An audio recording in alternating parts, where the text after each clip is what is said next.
Yo, what's up? So, for today's video, content dito ang luto. So, itong content doon ay magluto tayo inununan o prito. So, salamat din sa blessing ng yatag kaniyang kadlawon. Nakaisda ta. So, let's go! Okay mga kangkol, deratong isda mga kangkol. So, gibutangan na nato guys mga kangkol kay wa babantay rin. So ato mga kangkol atong gahimuon ron magprito ta og mag-unon mga kangkol.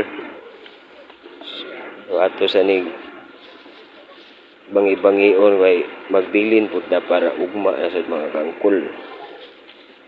Diya mga kangkol dagko kay ni mga kangkol. So salamat sa grasya nga atong nadawat ha. Mga tagpasalamat sa kahitasan. So mga kangkol, rato rin niya itong ilahi-lahi sa ni mga kangkol. Kaya ito naglimpiyuhan naman niya. Si mga kangkol. So diribahin mga kangkol ato lang ni forward. Ato lang paspasan. Kay dugay-dugay pa ning proseso. Kay ato pa ning limpiyuhan. Ato lang i-forward ng atong video mga kangkol. Kay maghiwa pa ta unya og lamas. So diri mga kangkol, after ako nahiwa mga lamas, ako sa nigi butang sa atong inununan mga kangkol. Dirato nununan o katong para prituhon. Ato na lang gisiparit mga kangkol. And so pagka after na, ato ning budbud ang mga ingredients ng mga lamas. So butangan sa datog asin.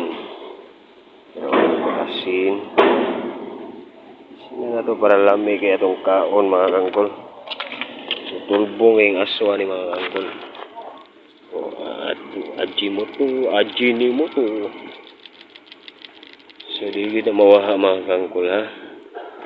After ani ato sa nigdaan og suka nga tuba. Para mga kangkol, suka nga tuba, lami na kayo mga suka nga tuba mga kangkol.